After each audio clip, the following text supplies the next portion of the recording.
हमारे कोई सद्गुण, कोई निकुंज उपासना, कोई राधा प्रेम किंचित मात्र नहीं था, तब हम पे कृपा हुई है। अब तो अपने चरण शरण में, अब तो अपने घर में, अब तो अपनी प्रेम पंक्ति में हमें बैठाल दिया गया है। अब हमें चिंता नहीं करनी, अब हमें चिंतन करना है। हमारे हृदय में ये विश्वास हो जाना चाहिए कि मुझ अनाधिकारी के किसी भी साधन को देखकर नहीं घसीटा गया है, अपनी कृपा से मुझे लाडली लाल ने घसीटा है, तो अब वो मुझे इस माया के प्रवाह में बहने नहीं देंगे। पर हमको अब इस कृपा का अनादर भी नहीं करना है। कृपा का अनादर है मनमानी आचरण करना, आज्ञा के अनुसार ना चल पाना। पूज्यपाद श्री उड़िया बाबा जी महाराज कह रहे हैं कि हम समस्त ब्रह्म ऋषियों का, समस्त शास्त्रों का, समस्त भक्तों का निश्चय एक शब्द में बता रहे हैं।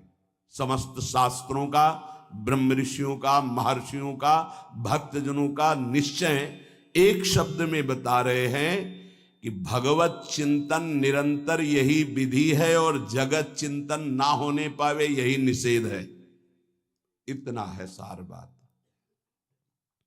हर क्षण हमारा प्रियालाल का चिंतन ही विधि है, इसके अलावा सब निषेध है।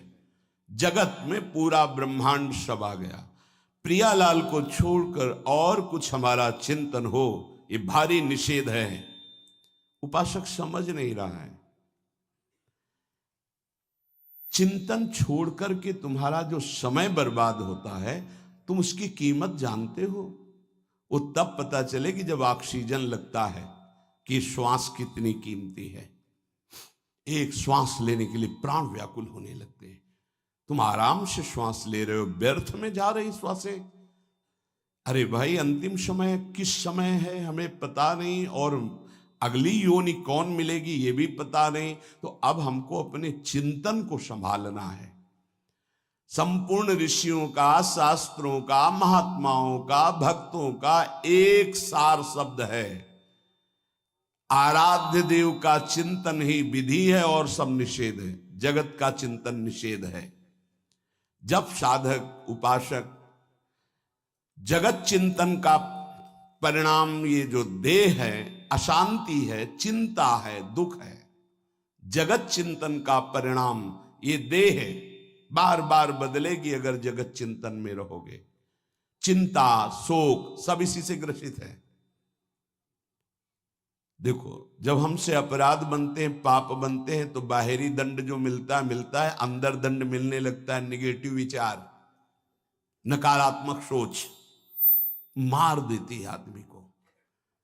आप लोग समझिए, आपके पाप को कोई नहीं जानता, तो ये मत समझो कि हम आगे बढ़ते चले जाएं पाप मार्ग में। नहीं, उसका दंड विधान जो बाहरी होगा वो तो होगा ही। शरीर ने पाप किया है तो दंड मिलेगा, पर मुखिया मन ने पेशकार बनकर बुद्धि से स्वीकृति करा ली तो दोनों को दंड मिलेगा, बुद्धि को भी और मन को भी। क्या दंड मिलेगा? वो पाप नकारात्मक सोच, नास्तिकता पैदा कर देगा, निगेटिव विचार पैदा कर देगा। मार दिया। अनंत जन्मों में हमको आज मनुष्य जन्म मिलकर के भगवत प्राप्ति का अवसर मिला था। नकारात्मक, नास्तिकता, ये दोनों बराबर उसको पीड़ा पहुंचाएंगी। हमारी कामना नहीं पूर्ण की तो हम भगवान को गालियां देने लगे, भगवान के विरुद्ध। ये क्या है? क्या है? तुमने कभी बैठकर अपनी स्थिति की तरफ विचार किया कि हम किधर जा रहे हैं? कम से कम हम गलत हैं पर सत्य को स्वीकार कर रहे हैं, तो निकलने का तो रास्ता है। आपने तो निकलने का ही रास्ता बंद कर दिया नास्तिकता ला करके। कम से कम हम गलत हैं पर हम सकारात्मक सोच के द्वारा अपनी गलती को सुधार तो सकते हैं। आपने नकारात्मक सोच के द्वारा अपना नाश प्रारंभ कर लिया। बहुत ध्यान देने योग्य विषय है। और कोई दंड दे या ना दे, बैठे बैठे नकारात्मक सोच आपको जलाती रहेगी। जगत चिंतन का परिणाम ये देह है, चिंता है, शोक है, भय है, नकारात्मक चिंतन। भगवत चिंतन करने से देह मिलेगा दिव्य, जिसका काल भी विनाश नहीं कर सकता, उसे भाव दे कहते हैं। और सदैव निश्चिंतता, निर्भयता, निशोकता, परमानंद, इसकी बाढ़ आएगी। यही तो चाह रहे हैं ये, और दिशा पकड़ रहे हैं जगत चिंतन की, जगत भोगों की। इसलिए हम तुम्हें सबका निष्कर्ष बताते हैं, बस तुम नाम की रट लगा दो। कलियुग करम न धर्म विवेकु, राम नाम अवलंबने को। पूज्य बाबा कह रहे कलिकाल है और साधन सिद्ध होना बहुत कठिन है। एकमात्र नाम का सहारा ले लो, निरंतर नाम जप करो। जो जितना अधिक नाम जप करेगा उसे उतनी अधिक भागवतिक शक्ति प्राप्त होगी। ध्यान दीजिए, जो जितना अधिक नाम जप करेगा उसे उतनी ही अधिक भागवतिक शक्ति प्राप्त होगी। जितनी अधिक भागवतिक शक्ति प्राप्त होगी उतने अधिक निर्विकार होते जाओगे। बहुत पॉइंट की बात है। सब कहते हैं हमें ये विकार, ये विकार, ये रोने की, घिघियाने की जरूरत नहीं है, ताकतवर बनने की जरूरत है। ताकत है भगवान नाम जप। फिर सुनो, जो जितना अधिक नाम जप करेगा उसे उतनी अधिक भागवतिक शक्ति प्राप्त होगी। जिसकी जितनी अधिक भागवतिक आध्यात्मिक शक्ति जागृत होगी उतना ही वो निर्विकार होगा। जिस व्यक्ति को गुरुदेव ने जो मंत्र, जो नाम दिया है, उस एक मंत्र, एक नाम को बहुत काल तक जप का अभ्यास बनाओ। ये बहुत कठिन बात है। कल भी शाम के कह रहे थे कि एकांत में किसी एक मंत्र पे रखना, इसकी चाल है, पकड़ी गई चाल। जब मंत्र में लगे तब पद की बात कर रहा है, पद चलाओ। जब पद में लगे तो नाम की बात कर रहा है, नाम चलाओ। जब नाम में लग गए तो कहता मंत्र चलाओ। इसकी बात मत सुनो। एक जगह पकड़ लिया, अब नाम चल पड़ा। अपने लोगों का जैसे अब नाम चल पड़ा तो पवित्र हैं अपवित्र हैं मंत्र में नहीं पहुंचेंगे, सीधे नाम में लगे हुए हैं। अब अचानक मंत्र चलने लगा, अब मंत्र पे पूरी एकाग्रता हो गई। पद चलने लगा तो पद पे पूरी एक भाग, तू कहां भागेगा, आना पड़ेगा इसी घेरे में। मंत्र चल रहा है, वो श्रद्धा कर रहा है, इस समय पद गाओ, इस समय पद में चलो। बार बार विक्षेप बिल्कुल नहीं सुनना, बार बार मंत्र। क्योंकि जब पद में जाओगे तो वहां भी नहीं टिकेगा, वो कोई प्रपंच सामने खड़ा कर देगा। इसको सुनो, इसको देखो, इसका चिंतन करो। माला ले लिए, चलो पार्क में टहल कर, गली में टहलते, बालकनी में खड़े हो जाते हैं, पूरी एकाग्रता रहेगी। हाँ, फंसाएगा किसी चित्र में, चिंतन में फंसाएगा। बहुत साधक को सावधानी की जरूरत है। जिस उपासक को जो मंत्र, जो नाम मिला है, एक नाम, एक मंत्र बहुत समय तक उसे चलाने का अभ्यास कीजिए। ये बहुत छलिया है मन। ये तो मंत्र तो इतना जप ही लिए हो ना, अब राधा नाम जपते हैं। हाँ, बात तो सही तुम्हारी। तो चलो राधा राधा राधा राधा राधा शुरू किया, अब वो और जगह ले जाएगा। इसका मतलब इसकी सलाह सत से सत, पहले सत से सत और फिर सत से असत में ले जाएगी। इसका मतलब जहां हमें लग गए वहां हमें लगना चाहिए, इसकी सलाह नहीं माननी चाहिए। ये बहुत सलाहें देता है, सलाह देना इसकी स्वभाव प्रवृत्ति, संकल्प विकल्प, इसी को रोकना है। उपासक पकड़ पाओ तो बहुत लाभ प्राप्त होगा। सब इस समय हमें ये नहीं देखना कि मानसिक से कितना लाभ है, उपांशु से कितना, ये सब बातें मत देखो। अरे वाचिक से 10 गुना उपांशु, उपांशु से 100 गुना मानसिक, ये गुना उना हमें नहीं चाहिए। इस समय हमें भगवदाकार वृत्ति करनी है। हमें कोई लाभ हो हानि हो, गुना से मतलब नहीं। वहां जपने से इतना लाभ, वहां जपने, हमारा केवल लक्ष्य है प्रभु का स्मरण। पकड़ो बात। अब वो अगर मानसिक नहीं हो रहा तो उपांशु आते हैं, उपांशु नहीं हो रहा तो हम वाचिक आते हैं, वाचिक नहीं हो तो हम कीर्तन करते हैं। छोड़ेंगे नहीं तुम्हें, बख्शेंगे नहीं। अनन्य चेता सततम, हमें सतत अनन्य चित्त को अपने आराध्य देव में जोड़ना है।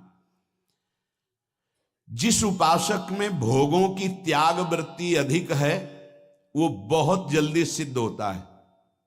पकड़ो, जो पुरुषार्थ तो करता है पर साथ में भोगों को भी भोगता है, उसकी आसक्ति भजन में नहीं हो पाती, वो आगे नहीं बढ़ पाएगा जब तक वो अपनी वृत्ति को सुधारेगा नहीं। जो तत्व ज्ञान प्राप्त करना चाहता है या प्रेम प्राप्त करना चाहता है, उसको चाहिए कि सदगुरु की अधीनता स्वीकार कर ले, क्योंकि बिना सदगुरु की अधीनता के उसे परिपक्व अवस्था प्राप्त नहीं होगी। जो सदगुरु बतावें, नियम दे, उनका अक्षरशः पालन करे। जब सदगुरु की कृपा से अधिक जप होने लगता है तो शरीर के परमाणु नामाकार मंत्राकार हो जाते हैं। जैसे आपको सत्संग में याद हो बताया कि पूज्य बाबा श्रीधर जी के जब चरण चापने 8 बजे रात्रि के जाते थे तो चरण स्पर्श करते ही ऐसा लगता मशीन फिट हो गई हृदय में, मंत्र ऐसे चलने लगता। तो अधिक समय बाबा की समीपता में बिताने की कोशिश करते, पर वो जब एकदम भाव में डूब जाते तो अपने लोग छोड़ के चल देते थे, विक्षेप न पहुंचे उनको। बड़ी उत्तम अवस्था पूज्य बाबा की, बड़ी उत्तम अवस्था। भजन और दैन्यता ये 2 जीवन में उनके बहुत जोर की थी। कहीं कोई किसी भी तरह का अभिमान नहीं, और दैन्यता की मूर्ति। और भजन के तो इतने भूखे कि रात दिन करने पर जो वैष्णव जाए उससे यही भिक्षा मांगते थे, राधा रानी से प्रार्थना कर दो कि थोड़ा भजन बन जाए। यहां थोड़ा भी भजन नहीं बनता और हम कहते हैं भजनानंदी, और वो भजनानंदी और वो कह रहे हैं कि थोड़ा भजन बन जाए। क्या भजन से प्रीति है उनकी। अधिक जप करने से शरीर के परमाणु मंत्राकार नामाकार हो जाते हैं। बड़ा प्रभाव है महापुरुषों के स्पर्श का।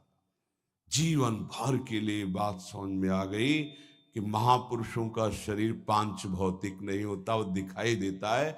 भजन और लीला चिंतन के प्रभाव से दिव्य लीला में हो जाता है। अधिक जप करने से शरीर के परमाणु मंत्राकार हो जाते, नामाकार हो जाते। सच्ची हम जीते ही उनकी चरण रज से, उच्छिष्टामृत से, उनकी करुणा कृपा से ही हमारा जीवन है, चाहे परमार्थ में चाहे स्वार्थ में, गुरुदेव की कृपा से ही। जो नाम है इसमें सूचि असुचि, पवित्रता पवित्रता, समय कुसमय, स्थान कुस्थान, इसका कोई विचार नहीं। लेकिन मंत्र में इसका विचार। मंत्र नहीं चला सकते कि शौचालय में बैठे मंत्र जप रहे हो, या आप लघु शंका करते हुए मंत्र जप रहे हो, या आप शौचालय लघु शंका से निवृत्त होकर पवित्र नहीं हुए, वही कपड़े जो शौच में वही आप नहीं, ऐसे नहीं, फिर आपकी बुद्धि विकारग्रस्त हो जाएगी। ये महापुरुषों के निर्णय है। जो नाम जप करता है, भगवान नाम कीर्तन करता है, तो उसमें निश्चित भाव जागरण होता है। पर हमारी प्रार्थना है, निवेदन है, पूज्य बाबा कह रहे, असलियत में जब तक तुम्हारे अंदर कोई भाव तुम्हें बेशुद्ध न कर दे तब तक कोई नाटक मत करना। अरे बड़े भावुक हैं भाई, ऐसे से ऐसा रोना, चिल्लाना, बेसुरा बोलना, नाचना, गिर पड़ना, मूर्छित हो जाना, असलियत में ये सब भाव आते हैं। जब अधिक नाम जप, नाम कीर्तन, तो ये सब जागृत होता है। अगर ईमानदारी से जागृत नहीं है तो कोई इस भाव का नाटक न करे। बाबा कह रहे, नहीं तो दम्भ रोग लग जाएगा आपके भजन में और वो आपको पतित कर देगा। अत्यंत बढ़े हुए भाव के आवेश में जब आपको स्मृति ना रहे तो दूसरी बात नहीं, आप कभी ऐसे भावों का प्रादुर्भाव दिखावा ना करें, नहीं तो दम्भ लग जाएगा। भाई मैं तुमसे बहुत एकांतिक बात कहता हूं, कि एक आदमी ध्यान करे और एक आदमी नाम जप नाम कीर्तन करे, तो थोड़े समय में तुम देख लेना कि नाम जापक और नाम कीर्तन करने वाले की आध्यात्मिक उन्नति कितनी जोर की हुई है। पूज्य बाबा साक्षात ब्रह्म है। इन्हीं की कृपा प्रसाद से पूज्य पंडित गया प्रसाद जी महाराज ब्रजमंडल के सिद्ध महापुरुष, इन्हीं को गुरुदेव के रूप में वर्ण करके ऐसी उच्च अवस्था प्राप्त की थी कि गीता वाटिका से भाई जी और राधा बाबा परम प्यार दुलार आदर पूज्य पंडित गया प्रसाद जी का करते थे। देखो कलयुग को बहुत खराब बताया गया है। पूज्य बाबा कह रहे युग है भी इसमें बहुत दोष, परंतु हम आपसे कहते हैं कि कलयुग बहुत महिमामय भी है। बड़े बड़े ऋषि मुनि देवता याचना करते हैं कि मुझे कलयुग में जन्म मिले। क्यों? क्योंकि केवल नाम जप और नाम कीर्तन से इसमें वो पद प्राप्त होता है जो बड़ी बड़ी तपस्या यज्ञ ध्यान साधना से भी नहीं होता। ये बड़े अमृतमय वचन, इनको पकड़ो। सार बात नाम जप नाम कीर्तन गुण कीर्तन। देखो स्वयं भगवान ने कहा है यज्ञानाम जप यज्ञोस्मि, सब यज्ञों में श्रेष्ठ यज्ञ मैं हूं, जप यज्ञ। अब यज्ञ अश्वमेध यज्ञ, राजसूय यज्ञ, बड़ी बड़ी यज्ञ जो चक्रवर्ती सम्राट महाबलशाली पुण्यात्मा राजर्षि करते थे, उन सब यज्ञों में श्रेष्ठ है जप यज्ञ। देखो इस जप यज्ञ में ना तो शुद्ध घी की आवश्यकता है, इस जप यज्ञ में ना तो मंत्रवेत्ता ब्रह्म ऋषि की आवश्यकता है। यज्ञ में बड़ी जानकारी बड़ी व्यवस्थाएं सुव्यवस्थित करने पर ही फल मिलता था। जैसे यज्ञ करता कोई अंग भंग नहीं होना चाहिए, किसी भी अंग में किसी भी तरह की कोई कमी नहीं होनी चाहिए। अगर एक आंख काम नहीं करती तो तुम यज्ञ में सफलता प्राप्त नहीं कर सकते, बैठ नहीं सकते, यजमान नहीं बन सकते। कोई भी रोग, कुष्ठी रोग, विधुर, अविवाहित, कई तरह की शर्तें, फिर मंत्रवेत्ता ब्रह्म ऋषि का मिलना, फिर यज्ञ की सामग्री, फिर सम्यक रूप से निर्विघ्न यज्ञ हो जाए तब उसका फल, और वो भी स्वर्ग आदि अन्य लोग। सब यज्ञों में श्रेष्ठ ये जप यज्ञ है। इसे बालक भी कर सकता है, बूढ़ा भी कर सकता है, स्त्री भी कर सकता, कोई भी कर सकता है, बिना पढ़े लिखे कोई भी हो। राधा राधा जपने के लिए कौन सी विद्या पढ़ने का, ये पराविद्या है, ये आ गई तो सब विद्याएं जागृत हो जाएंगी। जो ब्रह्म विद्या तत्व ज्ञान या प्रेम का रहस्य, ये सब जागृत हो, ये पराविद्या है राधा नाम। सबका अधिकार है नाम जप में।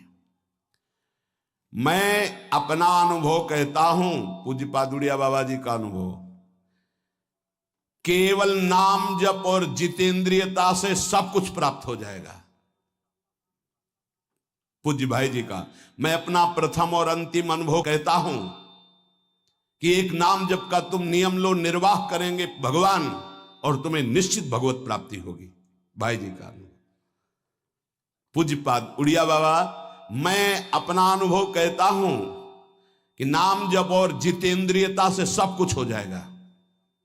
जितेंद्रियता बाद में बोली है, बहुत सही। नाम जप तुम करो, जितेंद्रियता नाम जप प्रदान करेगा। पीछे ध्यान दीजिए, अभी सत्संग में कहा गया, जो जितना अधिक नाम जप करेगा उसमें उतनी अधिक भागवतिक शक्ति आएगी, जिसमें जितनी अधिक भागवतिक शक्ति आएगी वो उतने निर्विकार होता जाएगा। समझ रहे? नाम जप और जितेंद्रियता से सब कुछ हो जाएगा।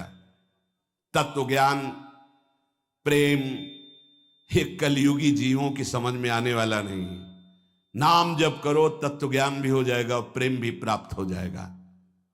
क्योंकि नाम जप से बहुत जल्दी हृदय पवित्र होता है, और पवित्र हृदय में तत्व ज्ञान और प्रेम प्रकाशित होता है। सबसे कठिन चीज, सबसे कठिन साधना बाबा क्या है? नाम जप। बुद्धि को पावन करने वाला, मन को शांत करने वाला, भगवत प्राप्ति कराने में समर्थ है नाम जप, मंत्र जप। बहुत अच्छा उपासक हो जाएगा जो नाम जप मंत्र में अपनी आसक्ति कर ले। जिस दिन हमारी नाम जप में आसक्ति हो गई उसी दिन कोई भी पद दुर्लभ नहीं रहेगा, सब प्राप्त हो जाएगा। देखो जी ऐसो राम नाम रस खान, मूर्ख या को मरम न जाने, या को पीवे चतुर सुजान। कोई चतुर सुजान नाम को पकड़ पाता है। पायो नाम चारु चिंतामणि, उर करते न खसई हो, अब लो नसानी अब ना नसई हो। चारु चिंतामणि जो भगवान नाम कीर्तन में मस्त रहते हैं, नाम जप में मस्त रहते हैं, मेरी दृष्टि में वे ही सर्वोत्तम साधक हैं। इसी से ज्ञान वैराग्य भक्ति सब प्राप्त हो जाएगी। बस तुम अपने चित्त से इसका चिंतन करो। एक नियम ले लो, सोने से जागने तक, जागने से सोने तक, जीवन से मरण तक हम केवल नाम की ही आराधना करेंगे। बस देहनाश पर्यंत तत्परता पूर्वक बिना फल देखे कि क्या फल मिल रहा है, तुम निश्चिंत होकर केवल नाम का अभ्यास करो। तुम्हें पुरुषार्थ और करने की जरूरत, सब कुछ प्राप्त हो जाएगा। अब जैसे कोई कह दे कि तुम्हें कोई और कर्म करने की जरूरत नहीं, यहां ध्यान दीजिए, यहां आंतरिक साधना की बात हो रही है। भाई तुम गृहस्थ हो, व्यापार करो, किसानी करो, नाम चलाओ, एक एक फावड़े में नाम चलाओ। ग्राहक से बात कर रहे हैं, भगवान का स्वरूप मानकर बात की, इसके बाद खाली समय में नाम जप कर रहे हैं। विद्यार्थी हैं, अपने स्कूल का कार्य किया, शेष समय जितना जो हम समय बर्बाद करते हैं उसमें नाम जप कर लिया, महान बुद्धिमान हो जाएगा वो। बोले हम विद्यार्थी हैं, हमारे पास समय नहीं। भाई तुम विद्या अध्ययन 24 घंटे करते हो, 8 घंटे हमने तुम्हें नींद के दे दिए, 8 घंटे। और अगर आप 2 घंटे जो इधर खेल कूद में, उद्दंडता में, उनको नाम जप में लगा दो, एक महान पुरुष बन जाओगे। तुम्हारी उत्तम आकांक्षा भगवत प्राप्ति की जागृत ना हो जाए तो बताना। जिसकी बुद्धि पवित्र है वो जिधर लगाए उसमें प्रवीण हो जाता है। नाम जप के लिए सब, हम गृहस्थ हैं, हमारे पास समय, हम विद्यार्थी, हम व्यापारी। भाई ये कितने दिन रहेगा व्यापार, कितने दिन रहेगी ये विद्या, कितने दिन रहेगा तुम्हारा ये धन वैभव ऐश्वर्य। अंतिम में ये नाश का खेल यहां अवश्य होता है। इसका नाम ही मृत्यु लोक है। यहां सब कुछ मरा हुआ है, प्रतिपल मर रहा है। जो तुम्हें दिखाई दे रहा है वो नहीं दिखाई देगा, आज है कल नहीं दिखाई देगा। गाड़ी में गाना बज रहा है, बड़े रफ्तार से गाड़ी चल रही है, बड़ी मस्ती, 1 सेकेंड में सब के सब राधे श्याम। उनको क्या पता कि ये मस्ती बस अगले सेकेंड में नष्ट होने वाली, ना देह रहेगा और ना ये मस्ती रहेगी। इसलिए राधा राधा राधा, यदि राधा नाम कीर्तन चल रहा है, अगर देह छूट भी जाए, किसी कारण से नवीन देह मिलेगी तो बहुत उत्तम मिलेगी, बढ़िया संस्कार मिलेंगे, क्योंकि नाम। और अगर कहीं अंतिम चिंतन में राधा ही नाम, ये हम कह रहे सुनने की, और अगर चिंतन में राधा नाम रहा, शरीर छूटा, तो श्री जी को प्राप्त हो जाओगे।